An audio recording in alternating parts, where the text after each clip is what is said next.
बिस्मिल्लाहिर्रहमानिर्रहीम। Last classes में जो हम डिमांड के कॉन्सेप्ट को डेवलप कर चुके, तो आज हम सप्लाई साइड को स्टडी करने जा रहे हैं। सप्लाई को स्टडी करने जा रहे हैं। डिमांड रिप्रेजेंट कर रहा था किसको? कंज्यूमर को, हाउस होल्ड को, कोई भी नाम दें आप उसको, कस्टमर को। नाउ सप्लाई किसको रिप्रेजेंट कर रहा है? सप्लाई किसको रिप्रेजेंट कर रहा है? क्योंकि मार्केट के अंदर दो लोग आपस में इंटरेक्ट कर रहे हैं। तो एक तो हमने उस शख्स को पढ़ लिया जो जिस माइंड सेट के साथ उतरता है मार्केट में कुछ खरीदने के लिए, लेकिन एक माइंड सेट उसको फेस करना पड़ता है मार्केट जाकर, और मार्केट जाकर जो माइंड सेट उसको फेस करना पड़ता है वो उसका माइंड सेट है जिसको हम क्या बोलते हैं? सेलर बोलते हैं। तो इस केस में मैं अब सेलर, देखें अब लफ्ज बहुत सारे इस्तेमाल हो सकते हैं। तो आज हम बिहेवियर, देखिए ये जो हम पढ़ रहे हैं ये क्या है? ये बिहेवियर है कि लोग किस तरह बिहेव करते हैं।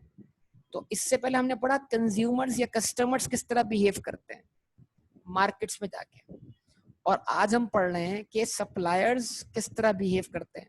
तो अब मैं यहाँ पर लफ्ज सेलर इस्तेमाल करूं, सप्लायर इस्तेमाल करूं, सेलर बोलूं, सप्लायर बोलूं, फर्म्स बोलूं, फर्म्स या प्रोड्यूसर्स बोलूं, बात एक ही है। कितने नाम ले लिए मैंने बेटा? जवाब दीजिए।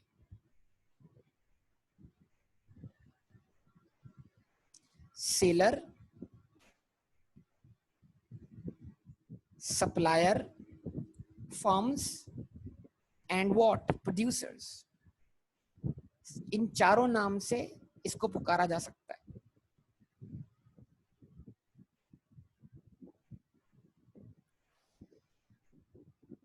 तो जब मैं कस्टमर बनता हूं, जब मैं कुछ खरीदने जाता हूं मार्केट में, तो मेरा बिहेवियर अलग होता है। लेकिन जब मैं ही खड़ा होकर कुछ मार्केट में बेच रहा हूँ, एक ही शख्स होगा, एक ही शख्स मुख्तलिफ बिहेवियर रखेगा। जरा सोचिएगा इस बात। जब मैं बतौर कंज्यूमर, बतौर कस्टमर मार्केट जाता हूं तो मेरा बिहेवियर कुछ अलग नौइयत का होगा। लेकिन जब मैं ही मार्केट में मौजूद हूँ सप्लायर की शक्ल में, जब मैं ही मार्केट में मौजूद हूँ सेलर की शक्ल में, तो मेरा बिहेवियर कुछ और होगा। तो बतौर कस्टमर और बतौर कंज्यूमर मेरी ख्वाहिश ये होगी कि मैं ज्यादा से ज्यादा चीजें खरीद लूं कम से कम कीमत देकर। यस और नो? क्या कहते हैं आप लोग? और बतौर सेलर मेरा बिहेवियर ये होगा कि मैं चाहूंगा जनाब कि मैं अपनी प्रोडक्ट की हाई प्राइसेस चार्ज करूं। एक जनरल फिनोमेना बता रहा हूं, प्रैक्टिकली बात मुख्तलिफ हो सकती है उससे, लेकिन एक जनरल बात करने जा रहे हैं, जनरल बिहेवियर। यस और नो? तो इसका मतलब क्या हुआ कि अब हम जो है वो अपोजिट बिहेवियर पढ़ने जा रहे हैं। तो अगर डिमांड रिप्रेजेंट करती थी किसी भी कंज्यूमर की विलिंगनेस और एबिलिटी टू बाय को, तो जरा समझाइए मुझे, सप्लाई फिर किस चीज को रिप्रेजेंट कर रही है? किसी भी सेलर, सप्लायर, फर्म या प्रोड्यूसर की willingness and ability to cell.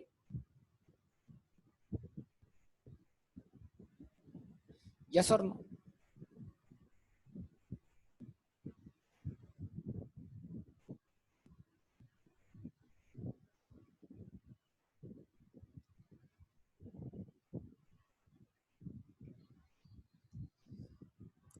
जिस तरह, अब एक कॉन्सेप्ट जो बिल्डअप करने जा रहा हूं उसको सुनिएगा जरा। जिस तरह हर कस्टमर का अपना फैमिली का साइज था, हर कस्टमर की अपने घर की एक पॉपुलेशन थी, और वो चीजें खरीदता था अपने घर की पॉपुलेशन के हिसाब से। यस और नो? जवाब दें। इस तरह हर बिजनेस का भी अपना एक साइज होगा। कोई छोटा बिजनेस होता है, कोई बड़ा बिजनेस होता है। एक बिजनेस ने भी तय किया होगा कि उसने कितनी इन्वेंट्री बेचनी है, कितनी इन्वेंट्री प्रोड्यूस करनी है, कितनी क्वांटिटी में गुड्स सप्लाई करनी है मार्केट में।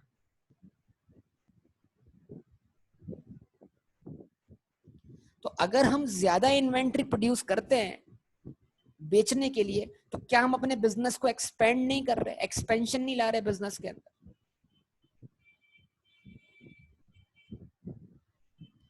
उस एक्सपेंशन को परफॉर्म करने के लिए हमें और पैसा खर्च करना पड़ेगा, और कॉस्ट लगानी होगी। जवाब दीजिए। तो कोई भी शख्स मजीद पैसा इन्वेस्ट करने के लिए विलिंग कब होगा?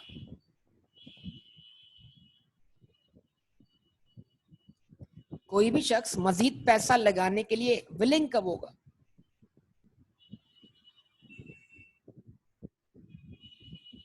आपके पास हमेशा दो ऑप्शन होंगे, आप पैसा इसी बिजनेस में लगा दें या इसके अलावा कोई और बिजनेस खोल लें।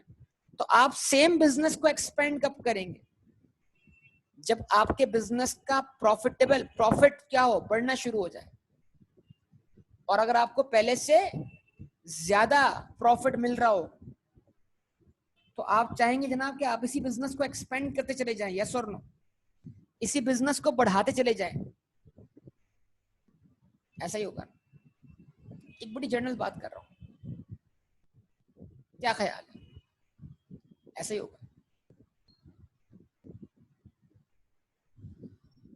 तो अगर आपके बिजनेस के ऑपरेट करने की जो कॉस्ट है वो फिक्स कॉस्ट क्या रहे, कांस्टेंट रहे, आपके बिजनेस के ऑपरेट करने की कॉस्ट क्या रहे, कांस्टेंट रहे, और कीमतों में क्या होता रहा, इजाफा होता रहा, जो चीज आप बेच रहे हैं वो अब पहले से ज्यादा कीमत में बिक रही है।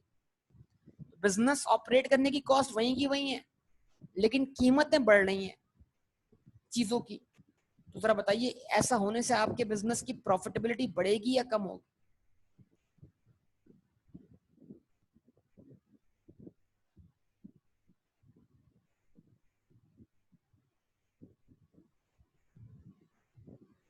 जवाब दो।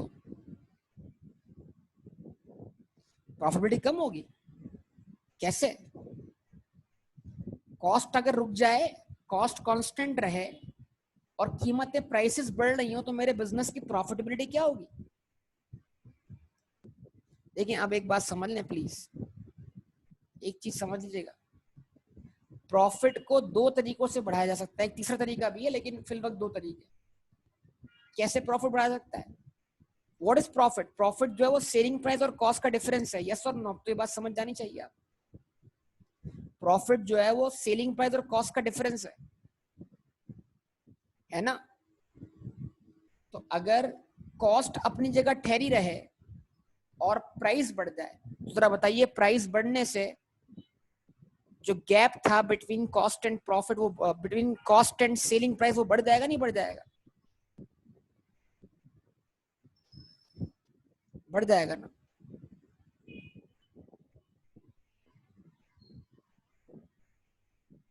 तो प्रॉफिट बढ़ जाएगा। अच्छा, एक और तरीका क्या है सर? सेलिंग प्राइस कांस्टेंट रहे, सेलिंग प्राइस कांस्टेंट रहे और कॉस्ट कम हो जाए, बिजनेस को ऑपरेट करने की कॉस्ट कम हो जाए। अब क्या होगा? अब भी प्रॉफिट बढ़ जाएगा। जिसका मतलब क्या हुआ? बिजनेस की प्रॉफिटेबिलिटी बढ़ाने के दो तरीके हो गए, रेवेन्यू अप्रोच या कॉस्ट अप्रोच। रेवेन्यू इंक्रीज कर दिया, प्रॉफिटेबिलिटी बढ़ गई, प्राइस इंक्रीज कर दी, ऐसा ही है। या फिर क्या कर दिया, कॉस्ट को डिक्रीज कर दिया, कॉस्ट को कम से कम करने की कोशिश की, कॉस्ट को मिनिमाइज करने की, यही तो था। क्यूएमटी याद नहीं है आपको? प्रॉफिट मैक्सिमाइजेशन कैसे अचीव की थी आपने? रेवेन्यूज मैक्सिमाइज करके और कॉस्ट को मिनिमाइज करके, ताकि जो कॉस्ट और रेवेन्यूज का डिफरेंस हो वो ज्यादा में ज्यादा हो। जवाब दें। तो अब इसका मतलब ये हुआ यहाँ पर कि जब बिजनेस में, मतलब यानी कि जब कीमतें बढ़ रही होंगी चीजों की, तो कीमतें बढ़ना सप्लायर की विलिंगनेस और एबिलिटी को बढ़ाएगा या कम कर देगा?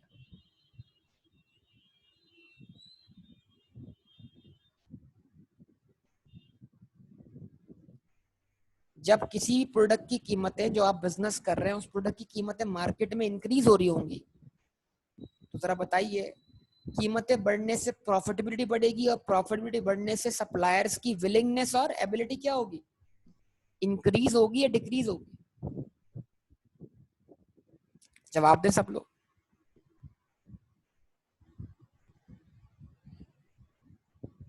और कीमतें कम होने से क्या होगा? कीमतें कम होने से क्या होगा, उनकी विलिंगनेस और एबिलिटी में क्या आ जाएगा बेटा, डिक्रीज आ जाएगा।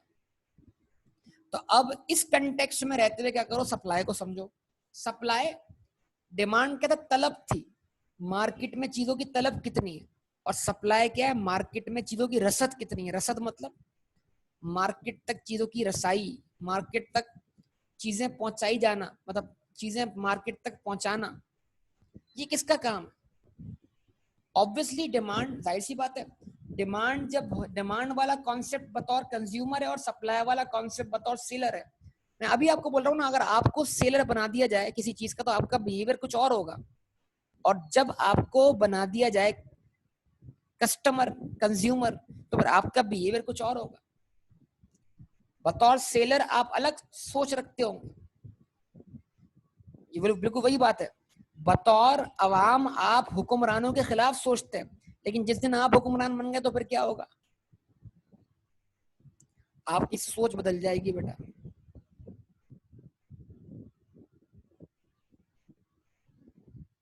ऐसा है कि नहीं?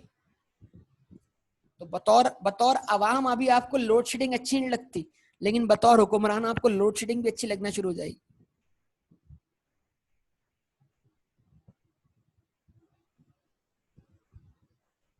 बहरहाल मैं किसी और बहस में निकल जाऊंगा। तो व्हाट इज सप्लाई, बिल्कुल वही डेफिनेशन, सिर्फ क्या किया है, बायर की जगह सेलर लगा दिया है, बस। बायर की जगह सेलर लगा दिया है। डिफरेंट क्वांटिटीज, यानी वो माइंडसेट जो किसका माइंडसेट है, यानी इससे पहले किसका माइंडसेट पड़ा, इससे पहले कंज्यूमर के माइंडसेट को पड़ा। तो वो माइंडसेट जो कौन लेके बैठा हुआ है मार्केट में, सेलर लेके बैठा, उसका भी तो माइंडसेट है ना, उसने भी तो अपने प्रॉफिट सोचे में ना, उसके भी तो टारगेट्स हैं जो उसने पूरे करने, वो भी तो दिमाग बना के बैठा हुआ है, उसने कितना कमाना है, कितना घर ले जाना है, तो वो भी तो सोच के कुछ बैठा हुआ है। वो तुम अकेले थोड़ी बैठे हो कि तुम इतना ले आओगे घर पर। तो ये किसका माइंडसेट है, ये सेलर का माइंडसेट है। Different quantities of good eggs for which a potential seller is willing and able to sell in a given period of time. तो वो क्वांटिटीज जिसको सेल करने के लिए सेलर विलिंग और एबल होगा in a given period of time, उसको हम नाम दे रहे हैं किस चीज का बेटा, सप्लाई का। तो मतलब अगर डिफरेंट प्राइसेस पर सेलर अपनी तरजीहात बयान कर दे कि वो क्या सेल करने के लिए विलिंग और एबल है, तो फिर हम उसको क्या नाम देंगे, उस बिहेवियर को क्या नाम देंगे, सप्लाई का नाम देंगे। बिल्कुल जिस तरह हमने इससे पहले क्या बनाया था, डिमांड शेड्यूल बनाया था, इस तरह अब हम क्या बनाएंगे, supply schedule.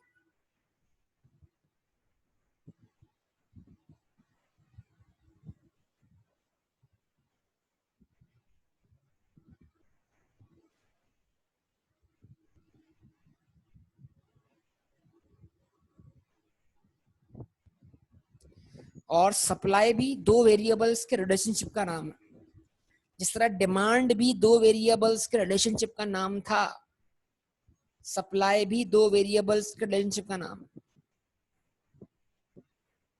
Price of good x, किसी भी गुड्स की प्राइस,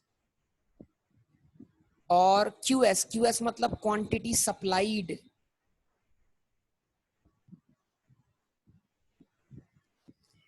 जिस तरह डिमांड क्या था, प्राइस और क्वांटिटी डिमांडेड को रिलेशनशिप का नाम क्या था, डिमांड था, इस तरह प्राइस और क्वांटिटी सप्लाइड के रिलेशनशिप का नाम क्या है बेटा, सप्लाई।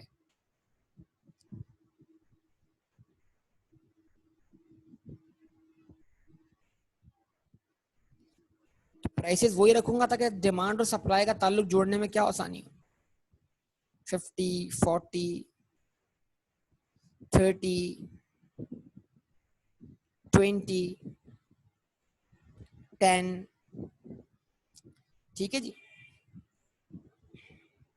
तो जब एक सेलर कहता है कि अगर मार्केट में कीमतें 50 रुपए होंगी, तो जो मैं क्वांटिटी बेचने के लिए तैयार हूं कितनी होगी, 5,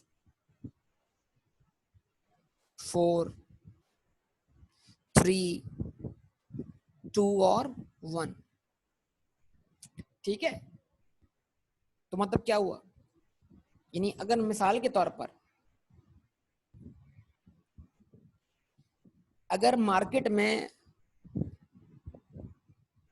तरबूज की कीमत मार्केट में तरबूज की कीमत जो है वो 50 रुपए केजी चल रही है, 50 रुपए केजी।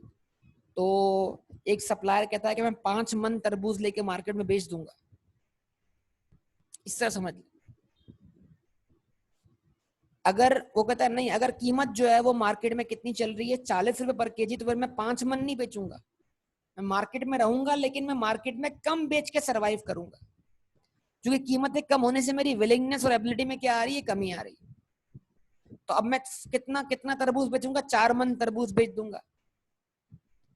अगर कीमतें 30 रुपए पर केजी होती हैं तो मैं 3 मन तरबूज बेच दूंगा, ठीक है। अच्छा, उसके बाद अगर कीमतें 20 रुपीज पर केजी हैं तो बोलता है मैं 2 मन तरबूज बेच दूंगा, सो ऑन। अब इसमें क्योंकि वैसे प्राइस अगर जिस यूनिट में है तो क्वांटिटी भी उस यूनिट में होनी चाहिए। मैंने प्राइस पर केजी लेके एग्जांपल के तौर पे आपको मन बोल दिया, लेकिन उसूली तौर पे जो क्वांटिटी, अगर प्राइस केजी में है तो क्वांटिटी भी केजी में होनी चाहिए। बहरहाल समझाने के लिए बात मुनासिब है। तो इसका मतलब क्या हुआ, आप अगर 50 से 10 पर आते हैं, यानी कीमतों का आप कम, अगर आप कीमतें कम होती भी देखें बतौर सप्लायर, तो आपका बिहेवियर क्या बनेगा। और अगर आप किसी भी प्रोडक्ट की कीमतें बढ़ती भी देखें बतौर सप्लायर, तो आपका बिहेवियर क्या बनेगा। बड़ी सिंपल सी बात। तो अगर मैं 50 से 10 की तरफ आ रहा हूं, मैं 50 से नीचे आ रहा हूं 10 की तरफ, तो मैं कीमतें कम होती भी देख रहा हूं। और अगर मैं 10 से 50 की तरफ जा रहा हूं तो मैं कीमतें बतौर सप्लायर इंक्रीज होती हुई देख रहा हूं।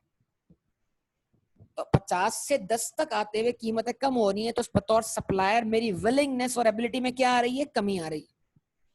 और अगर बतौर सप्लायर मैं कीमतें 10 से 50 की तरफ जाते हुए देख रहा हूं, तो तो बतौर सप्लायर मेरा बिहेवियर क्या दिख रहा है, जवाब नहीं मिल रहा आपकी तरफ से। तो बतौर सप्लायर मेरा बिहेवियर क्या दिख रहा है कि मेरी विलिंगनेस और एबिलिटी टू सेल में क्या हो रहा है, क्या हो रहा है बेटा, इजाफा हो रहा है। बोले ना यार, पता लगे आप जाग रहे। ओके, ठीक है ना। अच्छा, उसके बाद अगर मैं क्या कर दूंगा,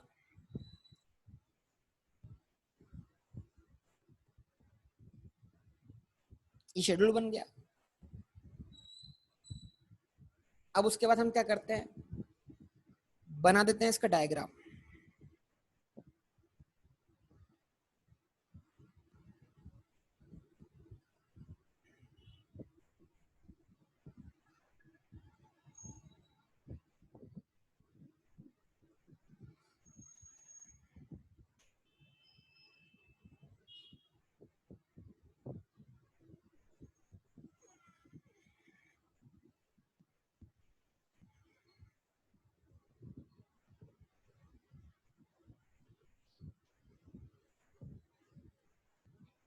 फिर वही एक्स एक्सेस पे क्या प्लॉट करेंगे, क्वांटिटी डिमांडेड के बजाय अब क्या आ जाएगा बेटा,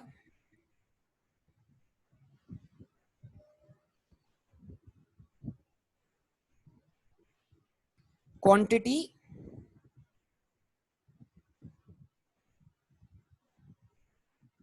सप्लाइड। जवाब दें सब लोग। और वाई एक्सिस पे क्या आ जाएगा बेटा,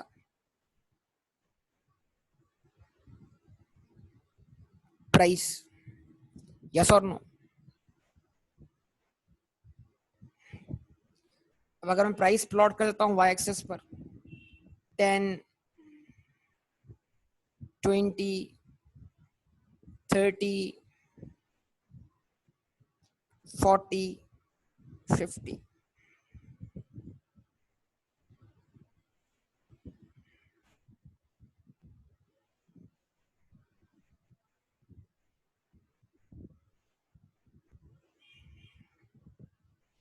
और मैं क्वांटिटी सप्लाइड कहां प्लॉट कर देता हूं, एक्स एक्सिस पर, 1, 2, 3, 4 एंड 5।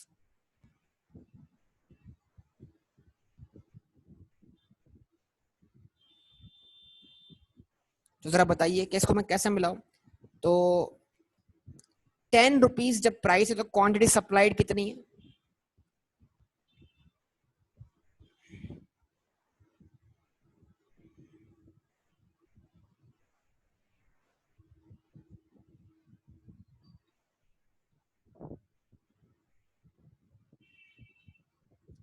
वन है। जब 20 रुपीज प्राइस तो क्वांटिटी सप्लाइड कितनी है?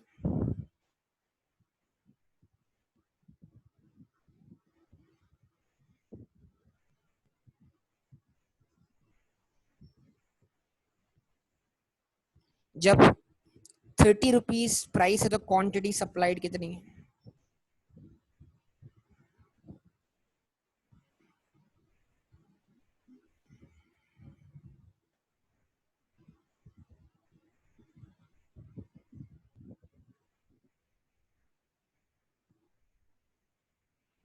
और जब 40 रुपीज प्राइस है तो क्वांटिटी सप्लाइड कितनी है?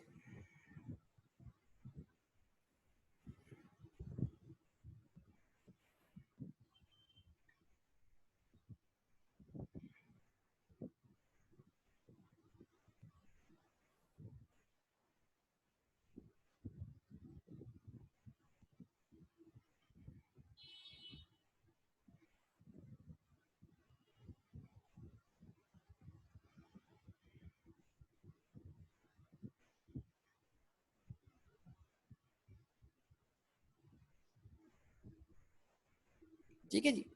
तो ये आपके सामने क्या हो गया, पॉइंट्स आ गए। इन पॉइंट्स को आप मिला दें आपस में तो एक स्ट्रेट लाइन बन जाएगी। इसको हम क्या नाम देंगे? सप्लाई कर्व का। ये सप्लाई कर्व है।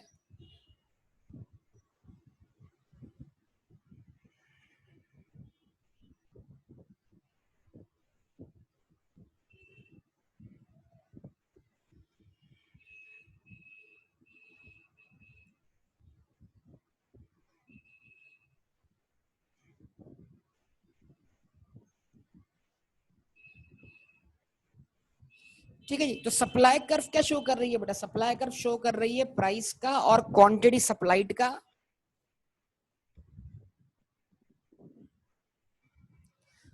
क्या शो कर रही है? Direct relationship, positive relationship. Yes और नो?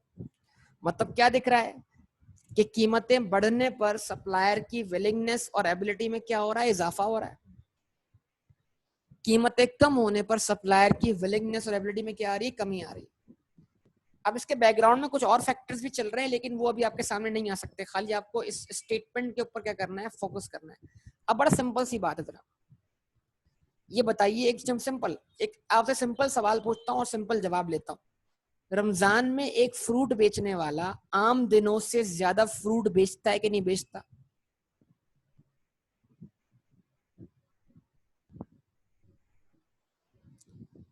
रमजान के महीने में फ्रूट बेचने वाला एक आम दिनों से ज्यादा फ्रूट बेचता है कि नहीं बेचता? इसका मतलब ये कि रमजान के महीने में वो ज्यादा फ्रूट सप्लाई करने के लिए विलिंग और एबल है।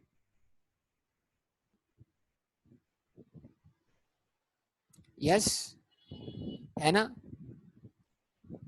क्यों? वजह? वजह?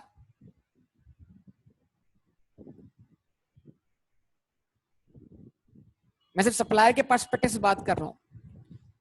देखें, क्योंकि डिमांड ज्यादा है। कंज्यूमर वाला पॉइंट आ गया, लेकिन मैं भी कंज्यूमर वाले पॉइंट को डिस्कस नहीं कर रहा।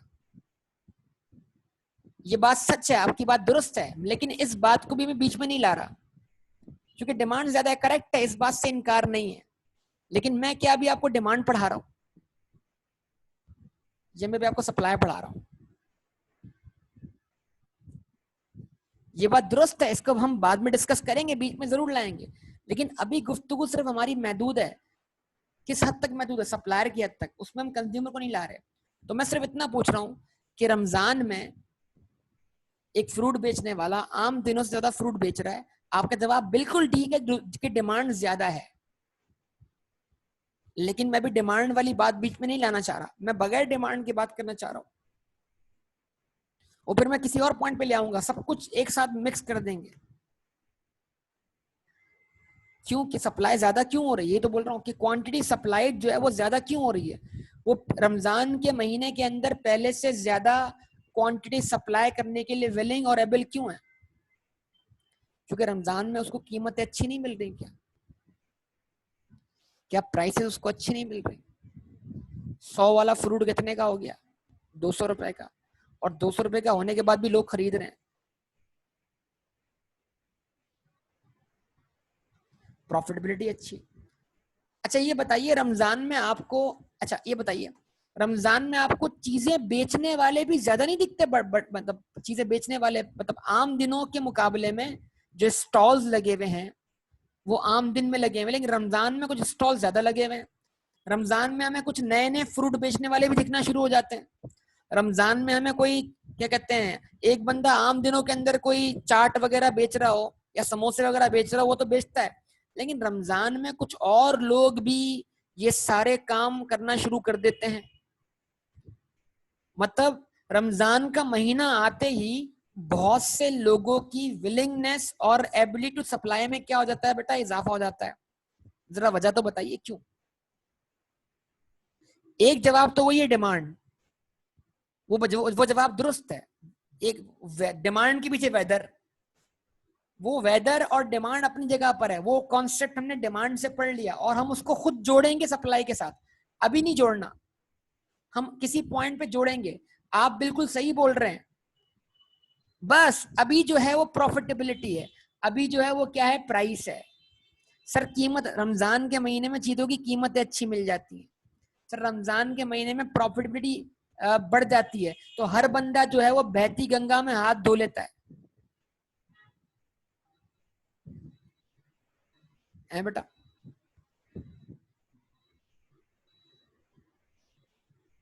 क्या कहते हैं?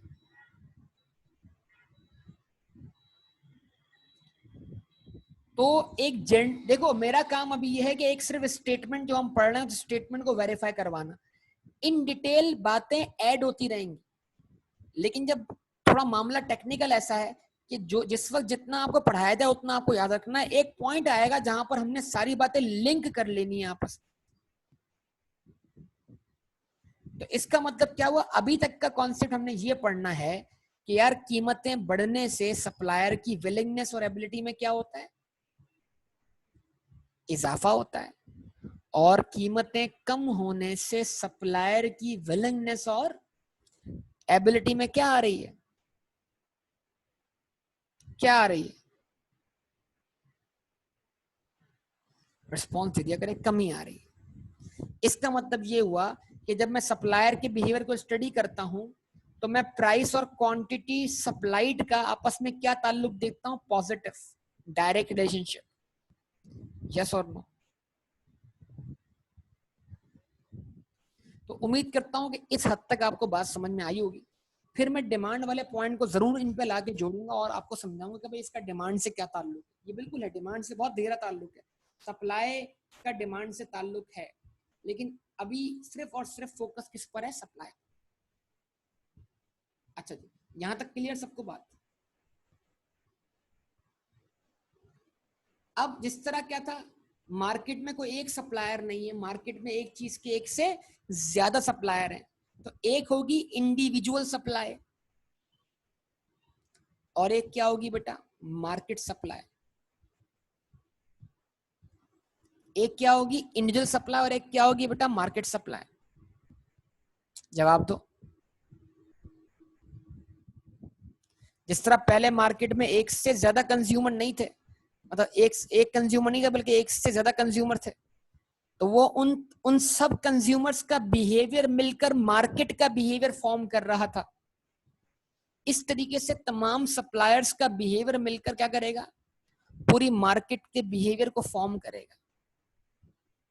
यस और नो?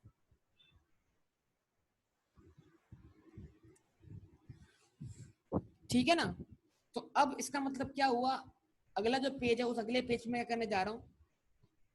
मैं लिखने जा रहा हूं individual supply and market supply.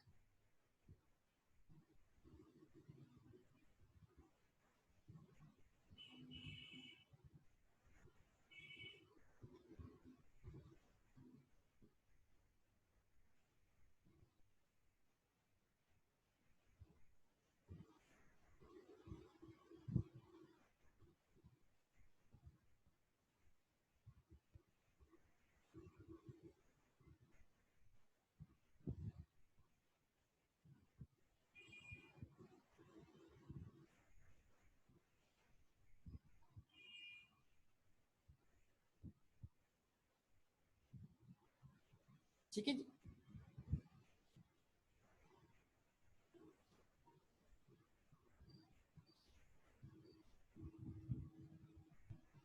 Price of X, quantity supplied bye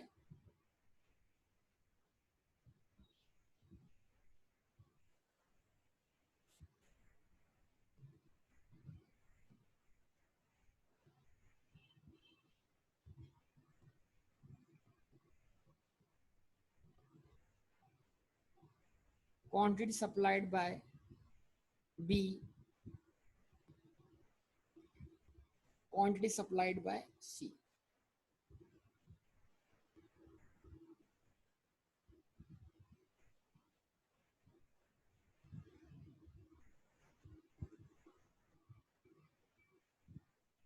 ठीक है जी। तो वही अज्यूम करूंगा कि मार्केट में समझ ले 3 ही सप्लायर हैं, वैसे तो हजारों हो सकते हैं सप्लायर, लेकिन बात को शॉर्ट करने के लिए हम क्या करेंगे, हम बोलेंगे भाई मार्केट में अज्यूम कर लें 3 ही सप्लायर, टोटल क्वांटिटी सप्लाई। ठीक है जी। नाउ तो यहाँ रखा हमने किसको, प्राइस को, प्राइस वही रखी सबके लिए कांस्टेंट, एक रेंज रख दी, मतलब एक रेंज रखी जो उसी रेंज पे सब अपनी क्या कर रहे हैं, विलिंगनेस और एबिलिटी को डिफाइन कर रहे हैं, ताकि एक इज्तिमाई बिहेवियर क्या हो सके, फॉर्म हो सके। 50, 40, 30, 20 और 10। ठीक है जी।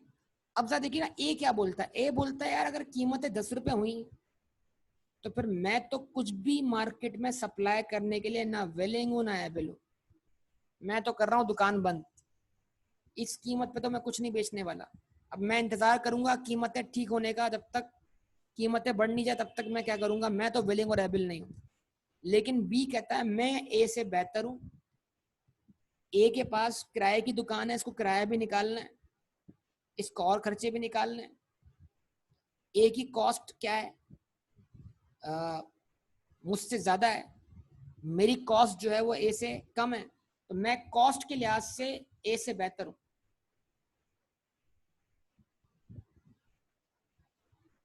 तो बी कहता है जनाब मैं इस प्राइस पर फिर भी 1 क्वांटिटी सप्लाई करने के लिए क्या हूं, विलिंग और एबल हूं। सी कहता है मैं बी से बेहतर हूं,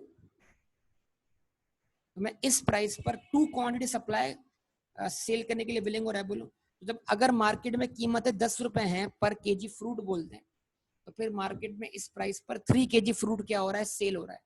या फिर वो मन का हिसाब लगाना तो मनो वाला हिसाब लगा लें, कोई मसला नहीं। अच्छा जी, अगर कीमतें 10 से कितनी होती है, 20 रुपए, तो ए कहता है अब मेरी विलिंगनेस और एबिलिटी में क्या हुआ, इजाफा हुआ। बी कहता है मेरी विलिंगनेस और एबिलिटी और बढ़ गई। सी कहता है मेरी भी विलिंगनेस और एबिलिटी और बढ़ गई। तो अब जब कीमतें 10 से 20 रुपए हुई तो मार्केट में क्वांटिटी सप्लाइड जो है वो 3 टू क्या हो गई, 6 हो गई। जब कीमतें 20 से 30 हुई तो ए कहता है मेरी विलिंगनेस और बढ़ गई, बी कहता है मेरी विलिंगनेस और इम्प्रूव हो गई, और सी कहता है मेरी भी विलिंगनेस और इम्प्रूव हो गई। ठीक है ना। इस तरह मार्केट में टोटल क्वांटिटी सप्लाइड जो है वो 6 टू क्या हो गई, 9 हो गई। जब कीमतें 30 से कितनी हुई, 40 हुई, तो ए कहता है मैं और क्वांटिटी सप्लाई मार्केट में लाने के लिए विलिंग और एबल हो गया। ठीक है। बी कहता है मैं भी और क्वांटिटी सप्लाई लाने के लिए विलिंग और एबल हो गया, और ऑब्वियसली सी भी। टोटल मार्केट में क्वांटिटी सप्लाई जो है वो 9 टू कितनी हो गई बेटा, 12 हो गई। इस तरीके से कीमत जब 40 से क्या हुई, 50 रुपए हुई, तो क्या हुआ, ए की विलिंगनेस और एबिलिटी बढ़ी, बी की भी विलिंगनेस और एबिलिटी बढ़ी, और सी की भी विलिंगनेस और एबिलिटी बढ़ गई। इस तरह मार्केट में जो टोटल क्वांटिटी सप्लाइड है वो कितनी है, 50। तो अगर मैं इसको 10 से 50 पे रीड करूंगा तो मुझे कीमतें बढ़ने पर क्वांटिटी सप्लाइड बढ़ती हुई दिखाई देगी, और मैं उसको 50 से अगर 10 पे रीड करूंगा तो 50 से 10 पे कीमतें कम होंगी, और कीमतें कम होने से मुझे क्वांटिटी सप्लाइड जो है वो कम होती हुई दिखाई देगी। इसका मतलब क्या है कि ओवरऑल तमाम सप्लायर्स ऐसे ही बिहेव कर रहे हैं कि कीमतें कम होने पर उनकी विलिंगनेस और एबिलिटी में कमी वाक़ होती है, और कीमतें बढ़ने पर उनकी विलिंगनेस और एबिलिटी में क्या हो जाता है बेटा, इजाफा हो जाता है। बात समझ में आती है। तो अगर मैं अब क्या करूं, y एक्सिस पर प्राइस प्लॉट कर दूं और x एक्सिस पर टोटल क्वांटिटी सप्लाई, तो जो कर्व बनेगा, जो डायग्राम बनेगा वो क्या बनेगा, मार्केट सप्लाई कर्व बन जाएगा।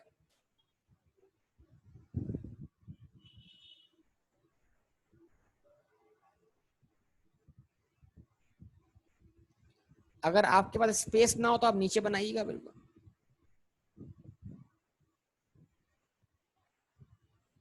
ठीक है,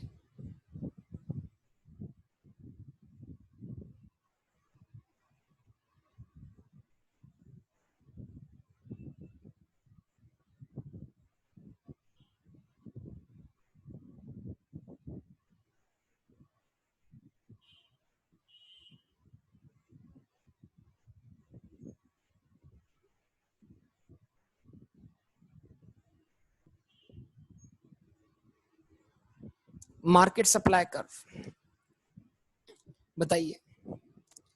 अब अगर मैं इसको प्लॉट करता हूं,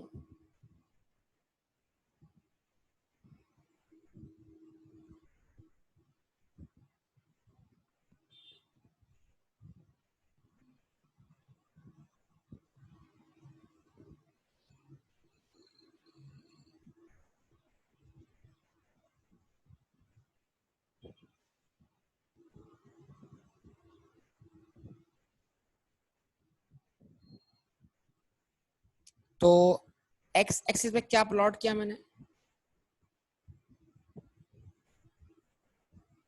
टोटल क्वांटिटी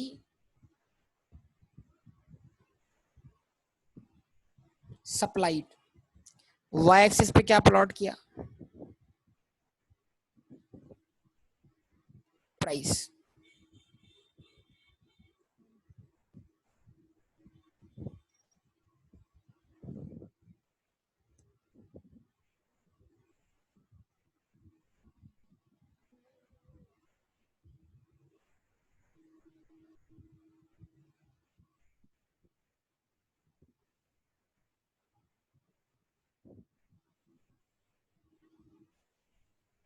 10, 20, 30, 40 एंड 50। 3, 6, 9, 12, 15।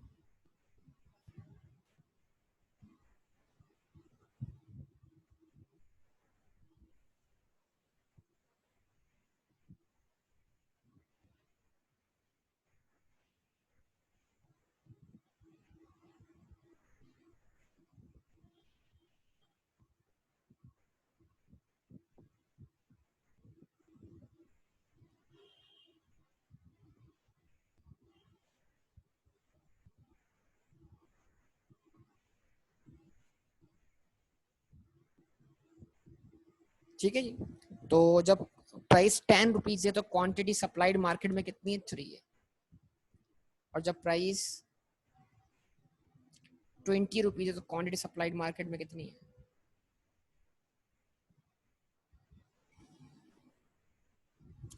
6 है।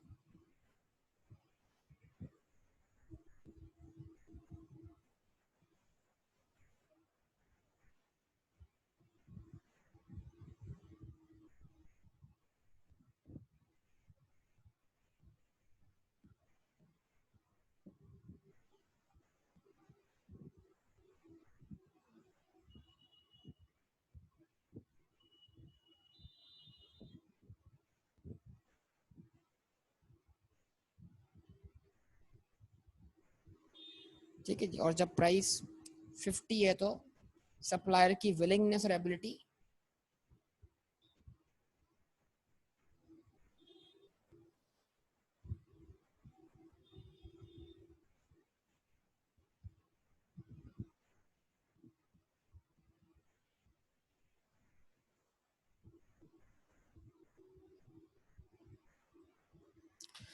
ठीक है जनाब। तो अब क्या करें बेटा, इस पे आप लाइन ड्रॉ कर दें, इन पॉइंट्स को सबको मिला दें।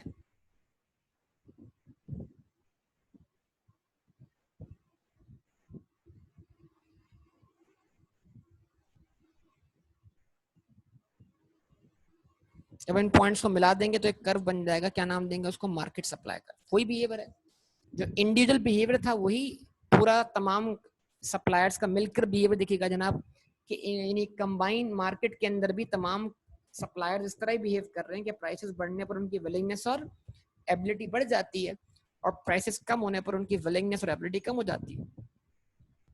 ठीक है, कोई मसला हो तो बोलिए, यहाँ तक कोई बात आपको मुश्किल लगी हो तो समझ लें डिमांड का बिल्कुल अपोजिट बिहेवियर चल रहा है यहाँ पर।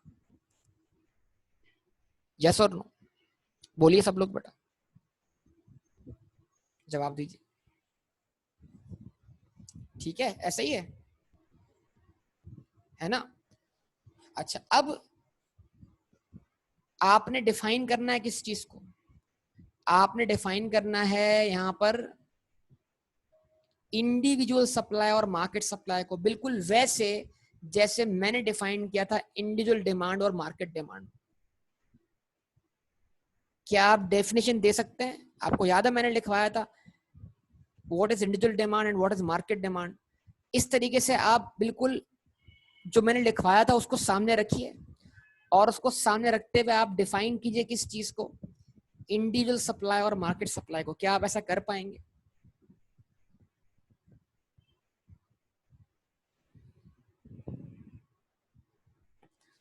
नंबर 1। नंबर 2, जब हम ये कर लेंगे तो फिर हमें लॉ ऑफ सप्लाई बयान करना है जैसे हमने लॉ ऑफ डिमांड बयान किया था। लॉ ऑफ डिमांड कंज्यूमर के बिहेवियर को डिफाइन कर रहा था while other things remaining constant। इस तरह लॉ ऑफ सप्लाई भी क्या करेगा, सप्लायर के बिहेवियर को डिफाइन करेगा while other things remaining are constant। बिल्कुल वैसे ही चल रहा है सब कुछ, बस फर्क है कि वहां पर हम कंज्यूमर का बिहेवियर स्टडी कर रहे थे, यहाँ पर हम सप्लायर के बिहेवियर को स्टडी करना चाह रहे हैं। तो ये दो काम करने हैं बाप ने। तो बाकी इंशाल्लाह डिस्कशन हम करते हैं कल की क्लास।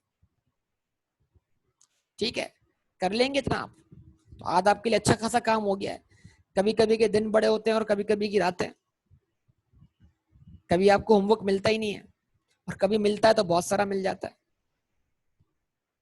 क्या ख्याल है?